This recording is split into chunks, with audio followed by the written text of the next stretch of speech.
موت سے پہلے فرشتے آ جاتے ہیں. چاہے تم اچھے آدمی ہو, بیٹھے ہوئے ہو, تم کو بھی اگر موت آنی ہے تو تم پہلے فرشتوں کو دیکھنے لگ جاؤ, لیکن بتا نہیں سکتے کسی کو. موت سے تھوڑی دیر پہلے فرشتے قریب آ جاتے ہیں. پہلے جماعت فرشتوں کی آتی ہے, پھر ملک الموت آتے ہیں. ملک الموت ان فرشتوں کے بیچ آتے ہیں. جیسے ہی یہ مرنے والا آدمی ملک الموت کو دیکھ لیتا ہے, پھر اس کے جسم میں کپ کپی طاری ہو جاتی ہے. اور ایسی کپ کپی طاری ہوتی ہے کہ کبھی پیشاب نکل جاتا ہے, کبھی پخانہ نکل جاتا ہے. اکثر دیکھنا مرنے والوں کی نجاست نکل جاتی ہے. ملک الموت کو وہ بہت قریب سے دیکھتا ہے, اور ان کی دو شکلیں ہیں.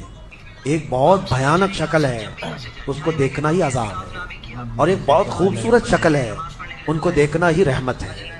وہ نیک بندوں کی روح نکالنے کے لیے جب جاتے ہیں تو خوبصورت شکل میں جاتے ہیں, اور جب گنہگاروں کی روح نکالنے جاتے ہیں تو بھیانک شکل میں جاتے ہیں.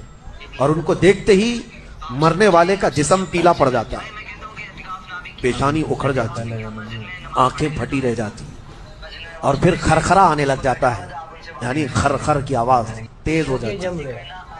وہ بولنا چاہتا ہے اپنے پاس والوں کو, لیکن بول نہیں سکتا, بند ہو جاتا ہے. یہ وہ وقت ہے جب اس کے توبہ کا دروازہ بھی بند ہو جاتا ہے. اب اگر فرشتوں کو دیکھ کر کوئی توبہ بھی کر لیا, ایمان لایا, تو اس کا ایمان قبول نہیں. اس وقت سے پہلے پہلے تک جو بھی ایمان لایا یا توبہ کیا, اس کی توبہ قبول ہے. لیکن موت کا خرخرا آ گیا اور فرشتوں کو دیکھ لیا, اس کے بعد بہت سارے کافر بھی پکاریں گے کہ ہم ایمان لاتے ہیں اللہ پر. نہیں, اب ایمان قبول نہیں ہوگا. موت اتنی آسانی سے نہیں آتی, اس کا پروسیس ہے.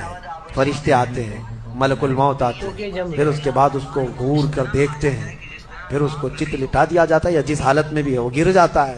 کھڑا ہے تو گرتا ہے, بیٹھا ہے تو گرتا ہے, موت آنے سے پہلے لڑک جاتا ہے.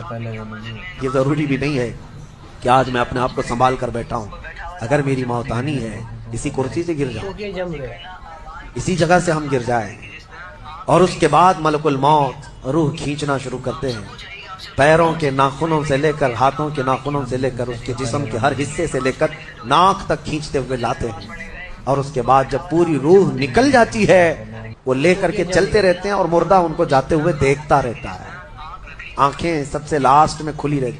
کسی بھی مرنے والے کی آنکھیں بند نہیں رہتی, کھلی رہتی, وہ دیکھتا رہتا ہے. اسی لیے حدیث پاک میں ہے, جب کسی کی روح نکل جائے تو سب سے پہلے تم اس کی آنکھیں بند کر دو.